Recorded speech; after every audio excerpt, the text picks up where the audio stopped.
I'm delighted to welcome Professor Geras once again to the channel. Many of you will know him as a conservative commentator who is extremely pro Ukraine, and we've had some extraordinary conversations with Jonathan Pierce, Greg Terry, and Darren Gerdes as well on a number of occasions. And actually, I love the sort of the challenging dialogue that we have on those and the insights that we share, and indeed the commonality that, of course, we find in various issues. There's far more that unites us than divides us, and what divides us isn't a problem. And I think that's if more people can have that attitude, I think then the world wouldn't be in such a parlous state. Before we jump into the episode, thank you to everybody who supports both our channels through Buy Me a Coffee, Patreon, and all the usual sort of means there. And of course, who supports our fundraisers. We've got a fundraiser at the moment for 4x4 vehicles for Ukraine. These are absolutely essential pieces of kit for the front line to evacuate wounded people, to bring essential kit to and from the front. So if you can find your way to help with that, please do check out the links in the description of the video. Darren, welcome back. Thanks for having me. Well, we've had lots of sort of joint conversations over the last couple of months, but I think this is our first one-on-one conversation for a while, and it comes at Mhm. an absolutely critical time where President Trump doesn't seem to know whether he's coming or going, and I'm getting the curious impression that he may not actually not just not be in control of the narrative, he may even not be in control of big chunks of his own administration, with Eldridge Kolby Mhm. seemingly taking some unilateral decisions. Am I being naive here, or is Hegseth and Kolby basically, taking the fall for a decision that was made by the inner circle, or is the impression of chaos perhaps genuine? Yeah, so it's tricky to try to decipher this. At first, I thought, okay, Trump did, and then I thought, well, wait a minute, now Colby did, but wait a minute, another article came out and was saying, well, no, this is Hegseth's decision, and then that has been confirmed again and again that it was at least Hegseth that was signing off, and then you see articles saying, well, no, Trump didn't even know about Hegseth's decision, but it was kind of pointed that direction, even if he didn't know about it. Like that was the spirit of the administration. So Trump seemed like he didn't know what was actually that had happened when he talked with Putin last week, right? So it's hard to decipher. I try to only speak to what is officially verifiable, published in like mainstream, like real news, not somebody's blog or that sort of thing. And so it looked like that was a Hegseth thing, but Trump kind of has been pointing that direction. I have the zigzag theory, and so far Trump hasn't zagged, like right, like he could go either direction, but he really hasn't. But his language lately has shifted. And I put out a video about this 2 days ago, and then yesterday, he's calling Putin says a lot of BS. He's always very nice about it, but he tells it, sends a lot of BS. Like that's language that you didn't hear just a few months back, and so that's encouraging. But I'm not encouraged to the point where I'm saying anything is really meaningfully shifted. Watch Trump for his actions, not just his words. And this is especially important. We'll come on to that in a minute because, of course, those options are open there. He has the power to take those options, and we have Lindsey Graham with the extraordinary kind of sanctions package on the table. Let's come back to that because it's interesting to unpack the dynamics in such an administration. One which detractors accuse of increasing authoritarianism. Other detractors will say it's sort of chaotic, it doesn't have a clear strategy. Others will say that, it's a mixture of isolationism and a total obsession with China to the exclusion of all other threats. And maybe all of these things are true. What do we sort of have in this? But would Colby and I know this is theoretical, we're talking about sort of things we can only speculate about, but are Hegseth and Colby going their own way because it's things they believe should be done, or are they trying to anticipate what they Yeah. think Trump would want them to do? I think more of the latter, that this is the MAGA way of seeing things, and they were doing things that they thought the boss might have been pleased with, and it turned out to kind of backfire on them. I think when you say was it this or that or the other thing, the answer I think is all of the above. Like they're internally conflicted, more MAGA-like than not. Marco Rubio and Kellogg would be those that would be those pushing back the most probably from a non-MAGA perspective. And so here's what's interesting about what just happened over the last few weeks. When Trump supported Israel, and you would think, okay, there's a double standard there. I know that. Set that aside. When Trump supported Israel, some MAGA went right along with him. In fact, a good fraction of MAGA rank and file was right there with him because they were supporting Trump, not some core ideology. Like, my ideology is compelling me to support Ukraine. I'm still a Reagan conservative. This is who I am. This is who I've always been, right? Like, why wouldn't we be supporting Ukraine against Russian aggression? This is crazy. But MAGA rank and file doesn't tend to have that deep of an orientation that's keeping. So they'll go with Trump. Like, so if I have a theory that if Trump tomorrow, and I'm not saying he's going to, but if Trump tomorrow said, we're going all in to support Ukraine, most of them would come along. It's the big squawking voices, the Marjorie Taylor Greens and the Steve Bannons and the Scott Ritters that would be condemning that. But most of the rank and file would be like, you know what, we need to show Vladimir Putin and put him in his place. Now, couple that with there's no real love for Russia in the United States. Like, you see Ukraine stickers everywhere, but you don't see Russia stickers, right? You don't see that kind of thing. And there, if you look at the polling, there's not a warmth toward Russia. There's warmth toward Ukraine for about half the country, and that's most of the Democrats and some old school conservative Republicans. And generally, those that are most inclined to view Russia cross-eyed are people like me or older. Like, I'm 52. My age and older, we remember the Cold War. And so when you're a lot younger, it's all theoretical, it's history, it's right. So I think that if tomorrow Trump turned on a dime, which I'm not predicting, I wish he would, but I haven't seen it yet. I think a lot of MAGA would go along with supporting him because they support him, not so much a core ideology. And the Iran one was interesting because, of course, bombing Iran, that was a point at which some MAGA were like, well, hang on a second. I thought we were going to end wars, not start new ones. But it also seemed to be relatively surgical. There was a lot of bravado about, yeah, we smashed those, nuclear things, and Mhm. the conversation about the sort of power and the might and the extraordinary efficiency. I mean, one does have to wonder at the extraordinary capabilities of the military. That was an incredible operation. There's not detracting from the skill of the military, but it seemed that one, it was completely surgical. It was in, out. It was a quick sort of, a quick punch demonstrating the sort of power, without being protracted. In that sense, maybe the sort of damage to Trump's image was minimal with his base.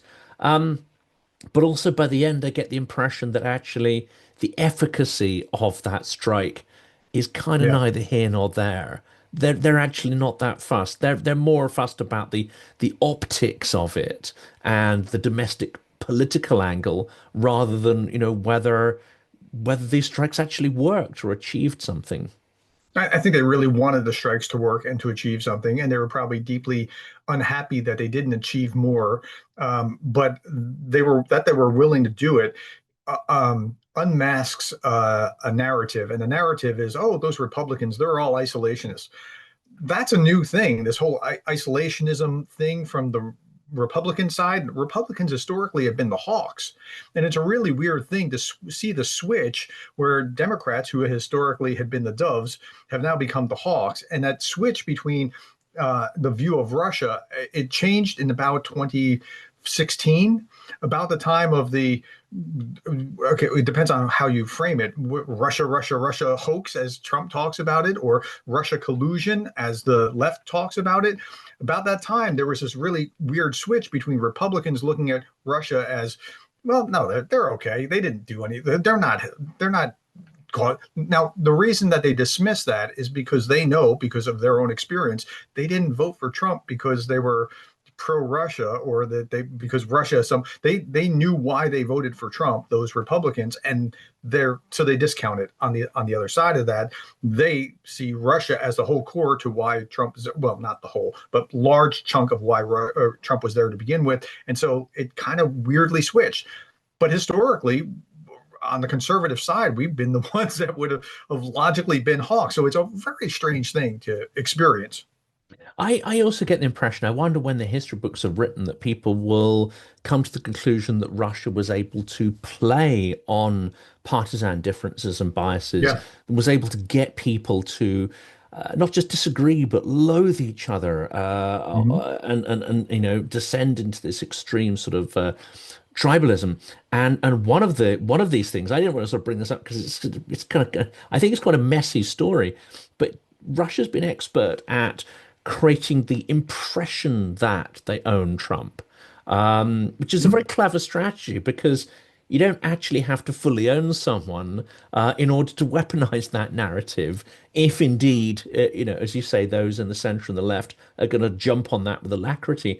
And here's an interesting case. You've got Sergei Gore, who Hmm. is I think the HR manager or the guy in charge of personnel for the White House, Hmm. um, who's now been caught blatantly lying about his birth status. I mean, the irony is extraordinary given the amount of fuss they made about Obama. And he's been saying he was born in Malta. No, turns out he was born in the USSR. Turns out most likely he's ethnic Russian, and indeed it's not clear what the parentage, what where his parents are from. But he was born, I believe, in Tashkent. That has now been established that he's born in Hmm. the USSR.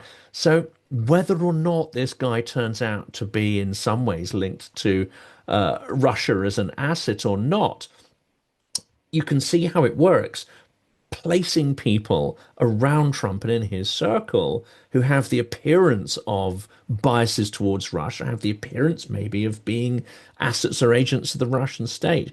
Whether they are or not, it's very effective at weaponizing the entire environment.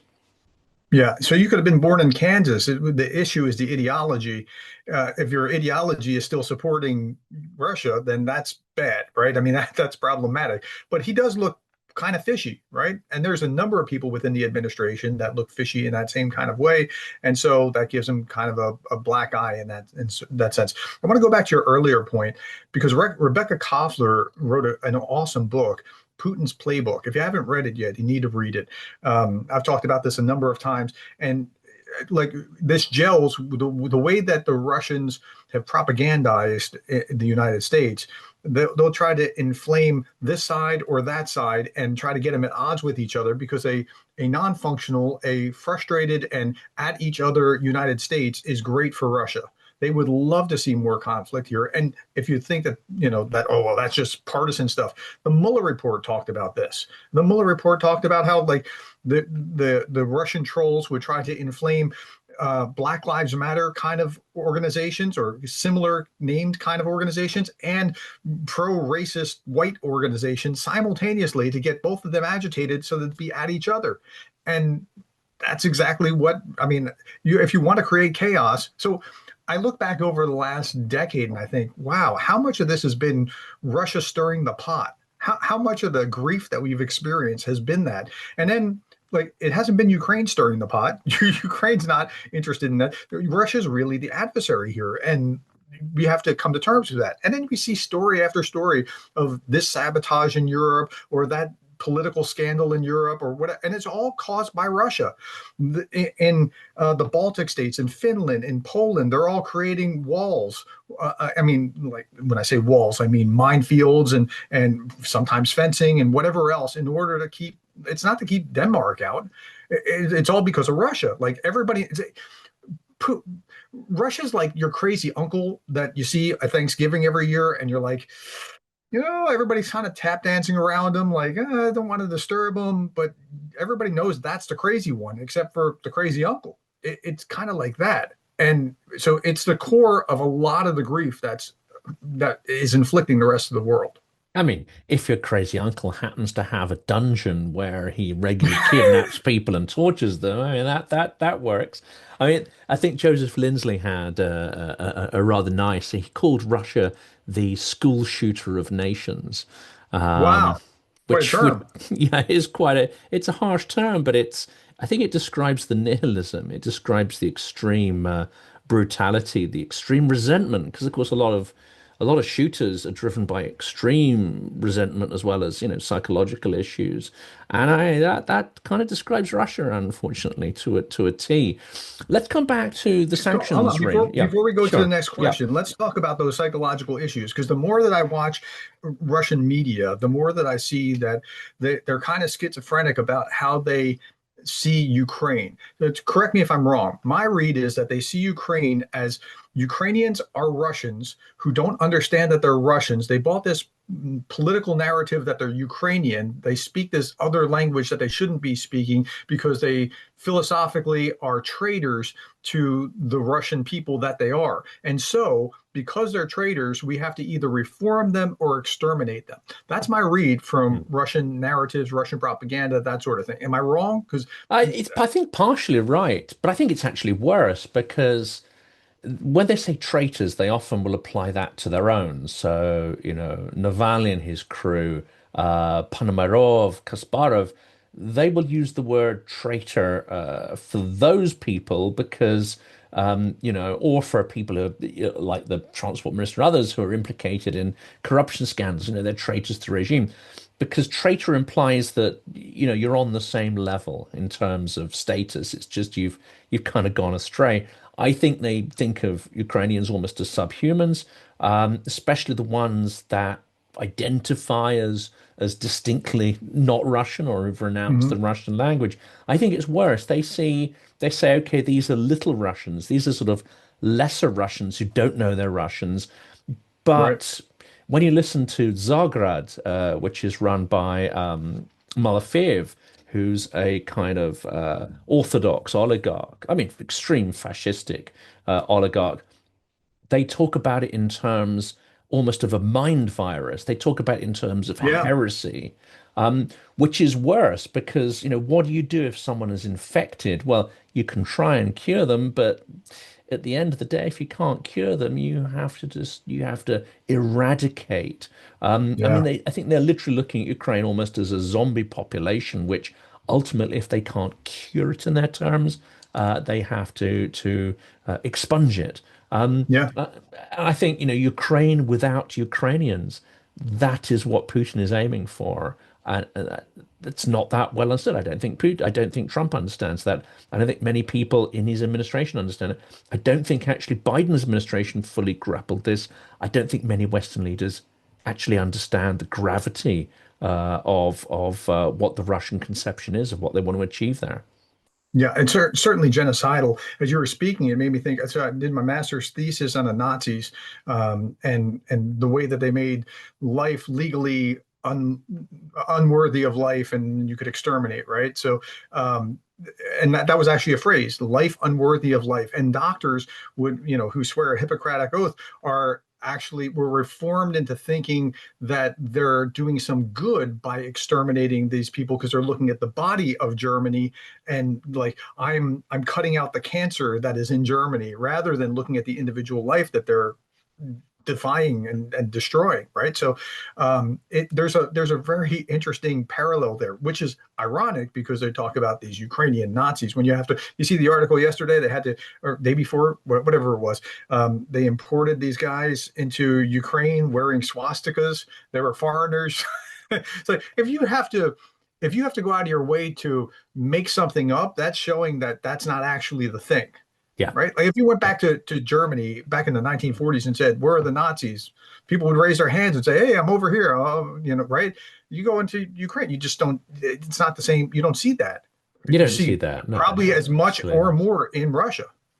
Absolutely do. I mean, out of the hundreds of Ukrainians I've spoken to, less than 1%, I would say. It's only like one or two people from my recollection would adhere to what I would describe as sort of more of a far right ideology. But even then, it's not an imperial version of this. I think people lose the distinction there. I Mhm. think there's a difference between people are going to say that I'm being highly disingenuous here. There's a difference between far right views that want to impose that on others within their own society and then export it abroad, i.e., have a kind of expansionist imperialist sense of that nationalism, or those that simply want to build their own culture and actually don't even want to necessarily impose it on other people within their own society. It's just a view that they hold. Um, And then there's another level to that too, yeah, because they're not even talking about real Nazis like no, flag no, waving arms no, out in the exactly. air kind of Nazis. They're talking about that anybody who is a Russophobe, Yes, which afraid of Russia. Well, I mean, okay, so anybody who's a Russophobe is a Nazi. So they're using the same word with two different meanings in order to fill that meaning in your mind with the worst elements of that. And so it's just a bait and switch. it's a Um, bait and switch, and at the end of the day, they don't really have a conception of Nazism as an ideology they oppose, because I don't think it's described or defined in those philosophical terms, nor was it actually in the Second World War either. A Nazi is simply someone the regime labels as who they don't like.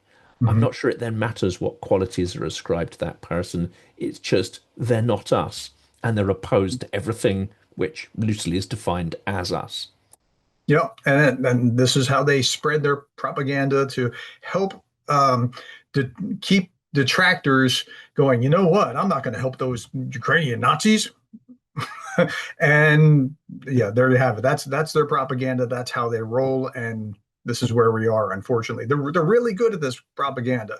They're good at it. They're good at it. And I think this is the scary thing is that, we live in reality, we live in experience, and we think that is bigger and more real than any kind of, digital version of that. But as time progresses and as you have distance from historical events, um, I think it's quite easy if someone is disingenuous and has access to modern technology and the techniques that Russia employs, you can make swathes of reality and history disappear with simplistic phrases, with simplistic narratives, especially if you tap into things like grievance, if you tap into Mhm. things like, one example would be, let's say people who have a historic critique of American or British imperialism, for want of a better word. We know many of those in the academic sphere. You have Mearsheimer and others, David Sachs and so on. They're prepared to forgive every iniquity of Russia because some of what Russia is saying aligns with their own conception of the world and history. So unfortunately, this idea of turning reality into something that is simplistic and slogan driven and Mhm. highly, I would say, aligned with a particular political strategy as opposed to seeking the truth. It's not just, regular people, ill-informed people who fall into that. It's many in academia too. And the Russians will play on that, right? They'll go Mm. to Lavrov will go to Africa and say, "We were never colonizing you." No, you're colonizing your neighbors. That's why you're 11 time zones. I mean, that's what's actually happened here. You're still a colonizer. You weren't in Africa, but you were a colonizer. So it's the same thing. And then when they lie, I mean, they lie about things that are clearly lies, and they say it with like as if like normal people wouldn't lie about stuff like this. Like, I'll give you an example. Yesterday, I put out the video about Putin talking about how Russia helped the American colonies during the revolution.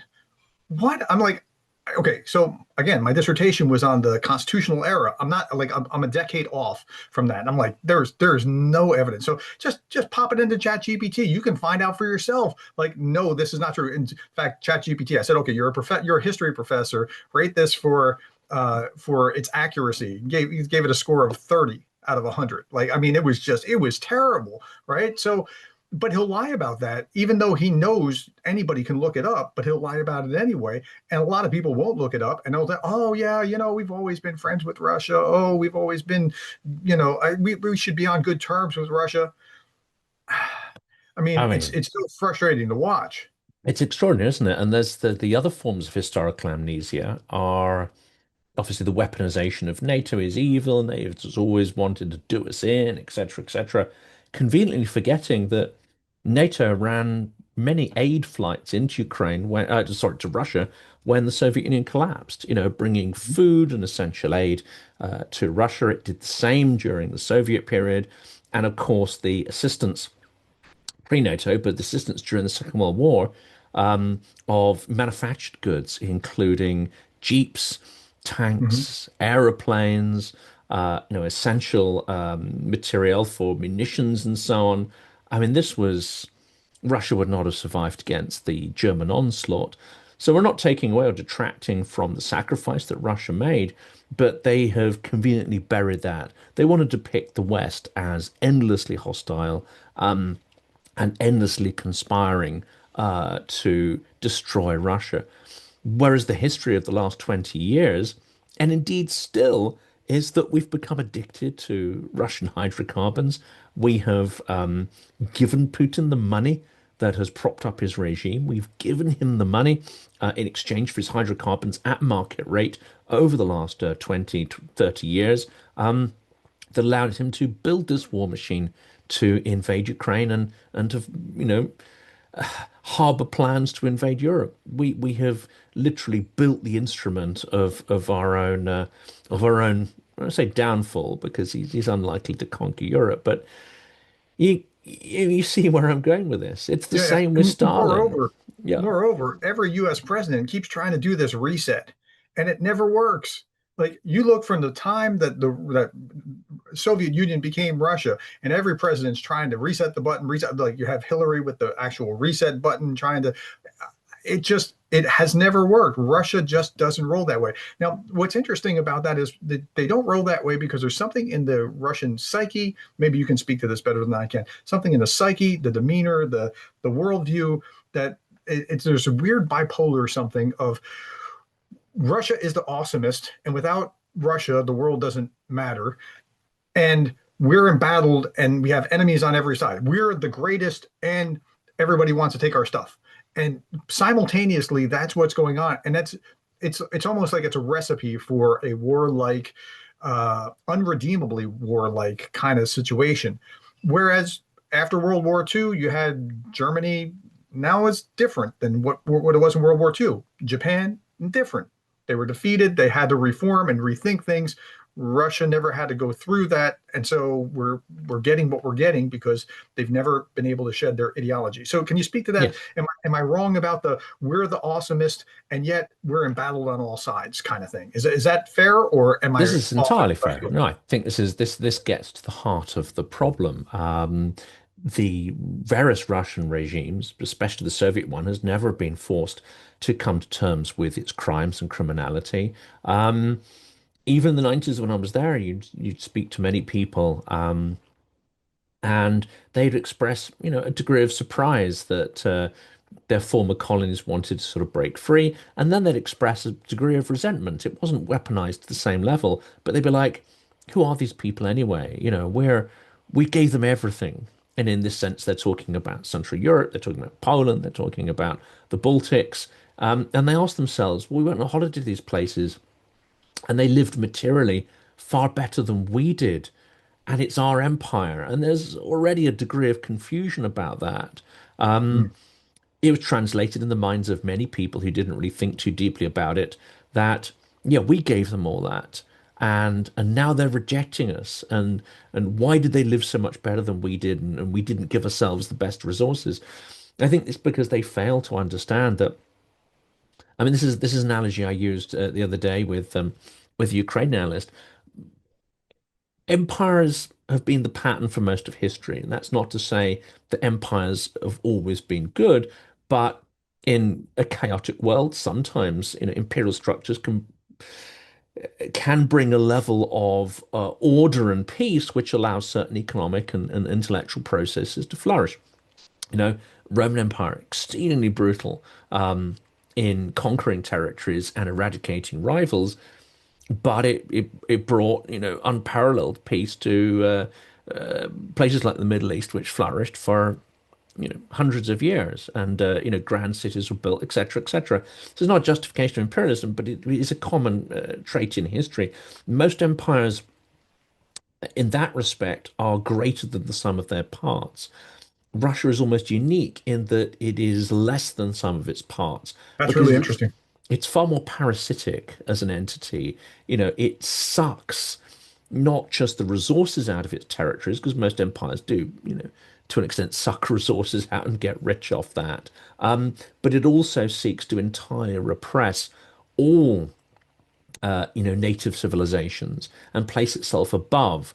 Many of the territories it conquered were more advanced in civilizational terms and technological terms than the core empire was. Whereas if you compare that to the British Empire, and again, I've got to put the caveat in Yep. there, it committed some horrific crimes, and tinkering around with maps is the root of many of the modern era problems that we have today in Africa and the Middle East. But technologically, it industrialized, the first great power to industrialize on a scale unimaginable. And it was that sort of not just command of technology, but also command of military might, organizational and administrative capabilities, which allowed it to conquer and then dominate and administer vast territories despite the relative small population. Russia isn't like that. It's a Yeah. brutish entity, which not just sort of sucks resources out of the territories it conquers. It actually relies on the fact that they are more civilizationally and technologically advanced in order to propel it to a higher level militarily and so on. But it cannot square the idea that it is not the most, let's say, civilization advanced element within the empire. That's Uh-huh. why it seeks to weaponize literature. That's why it seeks to repress, the literatures of the territories that it conquers. That's why, this empire seems to have a massive chip on the shoulder built into its functioning. And it's always comparing itself. You'll see this in Russian propagandists today. Hmm. We're the best, we're the best, we're the best, but they're always looking over their shoulder and what other people Hmm. have and what other people have achieved, and they're looking at it with envy. And if they can't get it, unfortunately, the instinct is to steal, and if they can't steal it, they'll destroy it. And that's clearly what they're trying to do in Ukraine. So my mind went many different directions as you were talking. At first, I was thinking about, okay, the Soviet Union, Glasnost and Perestroika came because they couldn't really hold the system together, right? They had sucked things dry so much because that's what they were doing. They were really sucking it dry, which if you can, uh, and the Russians are doing the same kind of thing. Like that's what they're trying to do right now. So if you compare the Russian Empire as such with the British Empire, very different demeanors. Like, right, we'll send you over to the New World, have a mercantilist system. We'll get these raw materials, but you have the rights of Englishmen, right? You're being sent to like this is what the Americans rebelled against. Wait, you can't take away our rights as Englishmen, right? So what the British have did, at least in the American experience, let's speak to that, was they've kind of freed you, liberated you to be able to go and do this stuff. We're going to get this little cut of this when we start trading, but right, that's a very different experience than what the Russians are doing, just trying to grab your stuff. In the modern terms, it looks like grabbing your washing machine out of your house when we blow it up. I mean, but but they're very different in demeanor, in function, worldview. It's two very almost opposed models. One is trying to enhance as much as possible in order to grow and enhance each other, and the other is just trying to suck the life out of the other. Yeah.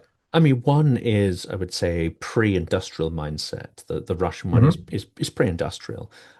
It is looking at the world as a kind of cake. It's a single cake. It's a finite cake. Um, so, you got to carve it up. If you want a piece of that cake, there isn't more cake. You can't bake another one. You're gonna have to sort of you're going to have to elbow people out of the way to steal that Hmm. piece of cake if you want it. And I think it's very much a conception of the world built on scarcity, built on mistrust. Um, Ukrainians seem to have a very different conception of the world, which is far more European, far more industrial and post-industrial, which is that, and I talked about this with Operator Starsky just yesterday on his channel. It's the conception that yes, you have a cake, but actually irrespective of your limitations of land, your limitations of population, through innovation and creativity and cooperation, you can have not one cake, you can have two, three, and that can increase irrespective of the limitations of your material resources and so on. The Finns have always understood this, and they've always understood that they need to get out of the Russian imperial kind of mindset in order to flourish. A country with, it has to be said, scarce resources. Hmm. Northern Sweden, Finland, etc. What they've got, the wealth they've got, has been through invention and Hmm. building value off the back of resources. But that's a completely different sort of conception, So unfortunately. it strikes me that Ukraine is a threat, not just because of NATO, which I understand why Russia wouldn't want NATO on its doorstep, and I get that, but that's not the key. When they invaded in 2022, they couldn't have joined NATO. There's already a hot war on, so that was all a pretext. Ukraine is scary to the Russians because as they westernize, they're the alternative. They look just like Russia. And yet, why is Ukraine moving this much better? Like Poland, right? Why is Poland doing so well after they're out from the Soviet influence as opposed to what Russia's doing? And that's really the trick.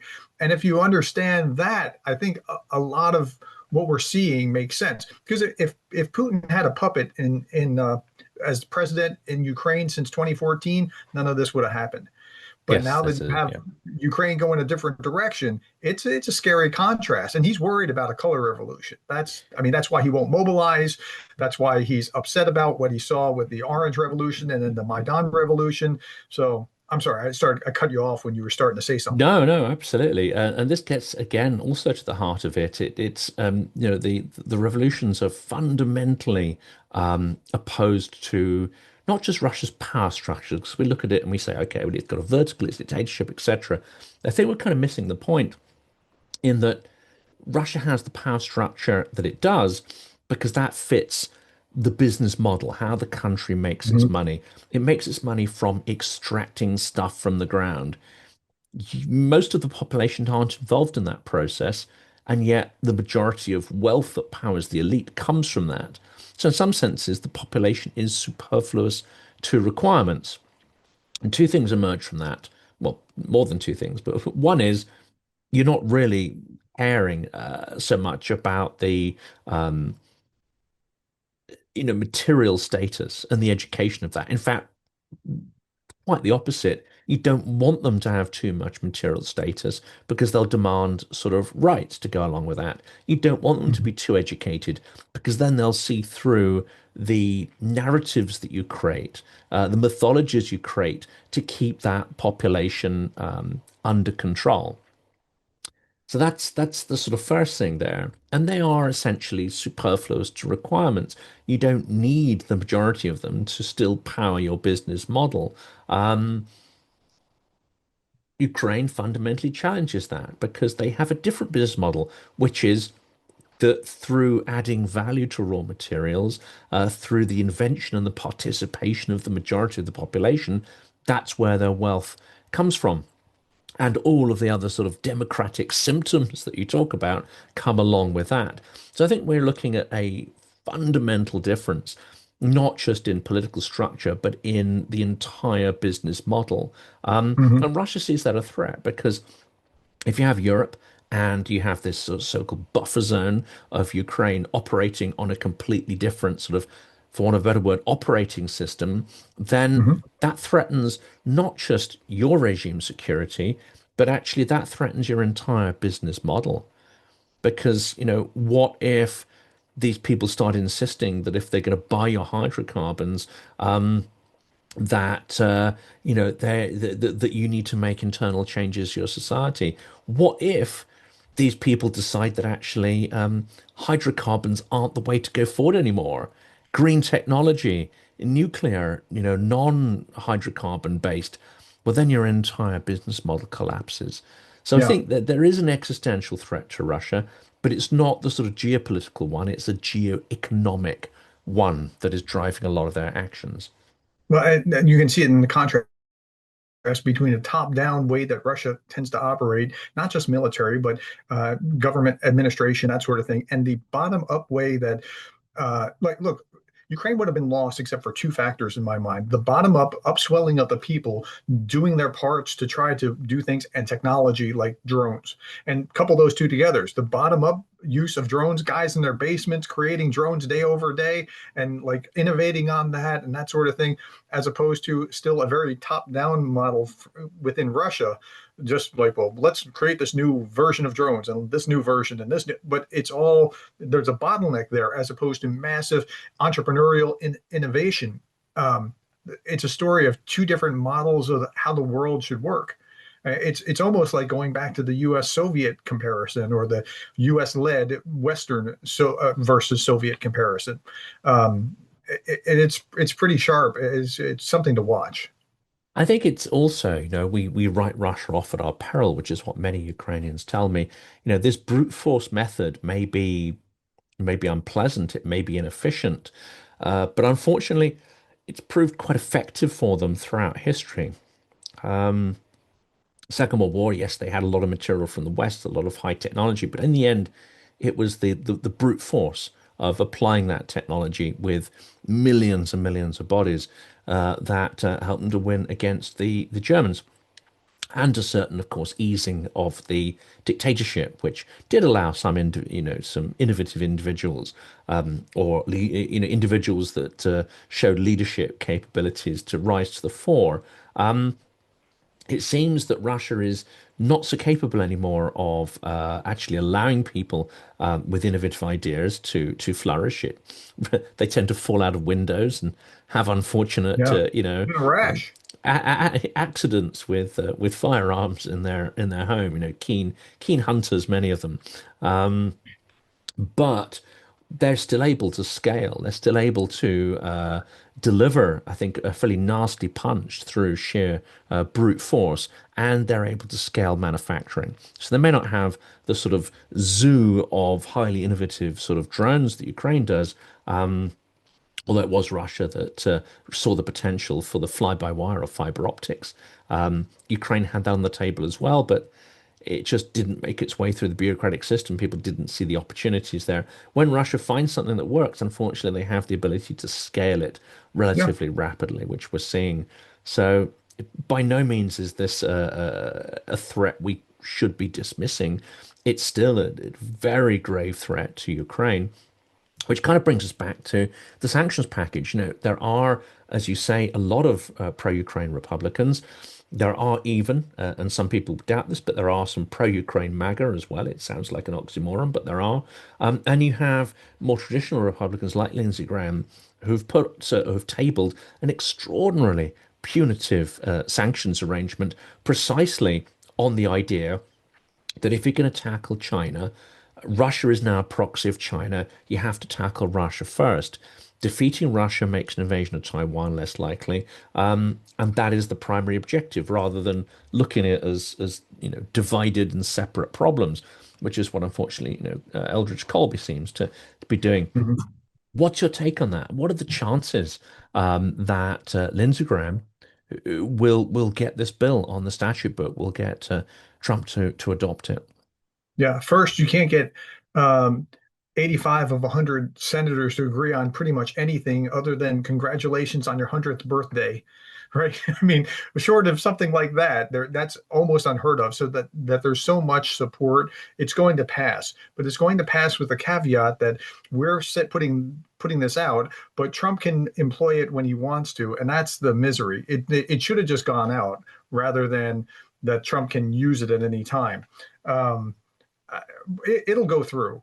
But then what will Trump do with it? That's the question. And we just don't know. Trump's been very, very reluctant to do anything to Putin. His attitude, his language has shifted from three phases, from a very pro-Putin to a kind of sketchy, quizzical, yeah, I don't like that he's doing this, to some overt language lately, like he's talking BS. I mean, he's very nice about it, but this is BS, right? So you've seen the shift, but the shift hasn't materialized yet into actions. And I would just say, watch for the actions. I think it'll pass through the Senate. I don't think there's going to be any problem with it. But then that doesn't trigger anything automatically, and that's the problem. And it has been speculated by, now this is a more left-leaning podcast, The Bulwark. It's been suggested that actually Trump's shift on Ukraine maybe not prompted by external events, but again, we need to see it through the lens of internal domestic politics. And he's coming under a degree of pressure because of the sort of fumbled narratives around the Epstein supposed client list. And even to some, I would say, core regime supporters, this is looking a bit like a sort of, stinky cover up. Even Alex Jones, who normally would be relied upon to spout all sorts of extraordinary stuff, he's been berating the Trump administration for what he sees as a cover up of the Epstein scandal. Might it not be the case that turning it back to Ukraine, turning it back to Putin, is quite a convenient way, perhaps, to try and move the agenda on for something that's got a little uncomfortable internally? I'm going to say no, but I'm going to give a caveat. I'm saying no, that it is not for that reason. That doesn't mean there's not a caveat, a cover up. There could very well be that over there, but his language shifted before that. So his language has been shifting and it's shifting and it's shifting. I don't think it's related, but that doesn't exclude the possibility. Like, I'm just trying to think logically. There could also be a cover up there as well. I'm not saying there is. I'm not saying there isn't. I don't have the facts, so I don't know. It seems pretty odd that they said we're going to release this, and then they said no, we're not going to release it. Like so, but I don't know. This is not an area that I can have any expertise in or can speak to, but one doesn't preclude the other, except that in time and space, his language really started to shift before this broke. Does that make sense? It does. It That, does. Maybe that's me aligned trying with to other academically, things. Yeah. critically analyze what is happening and still provide that, yeah, that could be Yeah. going on simultaneously. And it seems to align more with the, they had conversations, Trump, Macron as well. It's not just Trump who's done this. Macron also had a conversation which unfortunately may have emboldened Putin. And of course, he always strikes when he feels that Russia's, being asked to make concessions. He always strikes as well when he thinks he's forced, Western countries to either make concessions or look weak. It's almost a Mhm. guaranteed pattern. So it seems Yep. to more align with that. I think Trump maybe is looking at this and going, "Hey, hang on a second. I thought we're making progress here, but it's getting a lot worse, and the attacks are getting, if anything, more brutal." This link, though, between China and Russia, as I've been sifting through the sort of circumstantial evidence of Chinese tacit support for Russia and direct support, and the fact that we see North Korea getting more involved, it seems far more plausible in my mind now that this is all quite convenient for China, dividing the West, exhausting the West, exhausting our supplies of missiles, exhausting our production facilities, putting pressure on our economies as we have to retool. This all benefits China, and having a sort of bleeding edge in Europe also benefits because it means that their global agenda, that people are paying far less attention to it, but Mhm. also that when it does kick off with Taiwan, we may be actually in a worse position to tackle that. And if we haven't dealt with Russia, as Mark Rutte has said, we could see it kicking off on two fronts, with a Yeah. Russian invasion of Europe and a Chinese invasion of Taiwan. Well, the Chinese foreign minister just said that he wants Russia to win, right? He wants Russia to prevail. Russia losing Well, he means said he more doesn't for the want Russia U.S. to lose, which Yeah, which yeah, is the okay. same Yeah, language doesn't that want Russia Biden to lose. used about I Ukraine, misspoke. I right? should have Yeah, been yeah, more precise. yeah. He doesn't want Russia to lose. That's not the same as wants them to win, right? I mean, that's fair. Uh, It's the same little trick that Jake Sullivan employed. right. Ukraine mustn't lose, but we don't talk about how they're going to Right. But achieve the idea victory. Yeah. was to keep the attention away from China and on Ukraine. And so Russia has a vested interest in that. As much as they talk about neutrality, they're not really neutral. So, yeah. Yeah, and it really begs the question, well, what are they prepared to do? What's Russia prepared to do? But what's China also prepared to do if it looks like Russia is not doing well? And I just put an episode out, this evening. Again, it's this horrific war criminal, Igor Gerkin Strelkov. He's sitting at the pleasure of his czar in a prison cell somewhere for criticizing Putin's war. Although his critique is that there's not enough war, or it's not effective enough. He's Yeah. not anti-war. But he's predicting that Russia will not make any progress this year. In fact, it's likely by the end of the year they'll start to incrementally lose territory because the way they're going about the war is just not sustainable. And it really raises the question, well, what would China do? What could it do if the Russian economy really starts to crumble precipitously, which is entirely possible this year. We could see bank runs, we could see property Mhm. companies going to the wall. We see the Asian industry, with its back to the wall thanks to Ukrainian drones. But we also see a real problem in maintaining the war effort. What's China do? What's it going to enable its vassals and proxies to do in terms of supporting Russia? And at this point, it suggests to me that Western allies, including the US, we kind of need to wake up to this and prepare in advance rather than just being reactive when it happens. I'm not sure what China will do, but I know that Iran was disappointed when Russia didn't have Iran's back, right? And so it looks like autocrats like each other until they don't trust each other, but they like each other as long as they're all on the same side cursing the West. But I don't know that China would do much. I'm not going to speculate and say they'll take Chinese territory, historical lands back from Russia. I'm not going to do that. But I just don't know what they would do, and it's hard. It's just hard to prediction is kind of a fool's game, right? It's just hard Yeah. to see what they would do or wouldn't do, but I know what their interests are, and if you follow the interest, you can kind of get a sense of, what's going to happen, but you'll never have clarity. Yeah. And I think they'll probably continue to work through proxies like North Korea. I mean, we Mhm. have fairly credible rumors that another 30,000 North Korean troops, combat troops, are going to be sent possibly to fight on the territory of Ukraine this Yep. time because Ukraine doesn't really have too much of a foothold on Russian territory anymore. And 20,000 North Korean workers to help scale up the munitions of Shaheeds and the sort of more modern versions of these drones, which are pretty lethal, and they're improving all the time. If people haven't seen the pictures of them, they really should check them out. We're not talking about little drone things here. We're not talking about sort of Mavics or whatever. These are huge Hmm. beasts, and they can pack a really nasty explosive kind of punch. They're now got improved guidance systems. They're probably going to start putting autonomous systems into those. Some of the smaller drones have solar cells and the fiber optics, which means they don't, you don't just have to hit whatever when you send them out. It means they can loiter until they see an appropriate Yeah. target. I mean, lethality and scale are things that Russia still has some control over, unfortunately. Yeah, and it's fascinating watching the evolution of drones warfare, where you're going to have autonomous Shaheeds and you're going to have autonomous Shaheed killers simultaneously. I mean, it's one measure promotes it or provokes a countermeasure, and then you have to come up with another measure and then another countermeasure. So yeah, it's bad. I was just seeing something this morning. China uh, Chinese industry working with Russia, hoping to get 10,000 drones per month. That's 333 drones per day on average.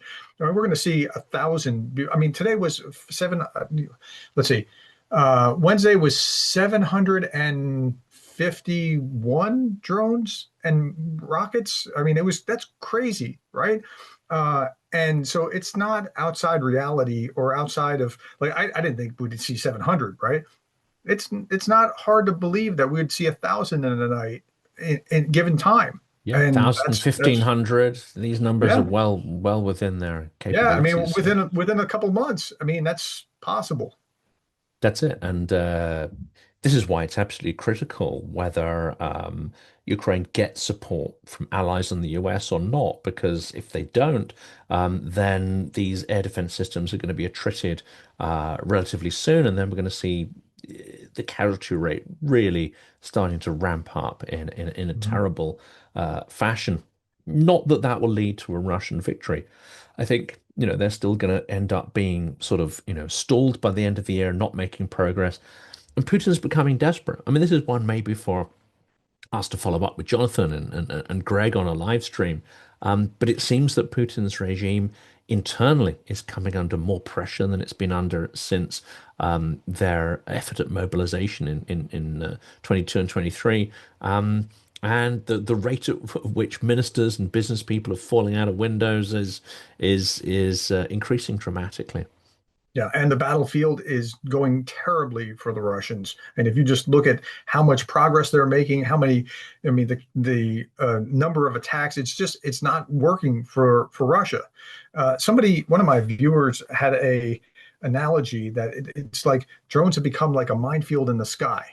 And so think back to the second summer when they had that terrible trying to get through the minefield, the Saravikin line, but it's like that because of drones now, where the Russians can't actually penetrate because of what the drone defense has been.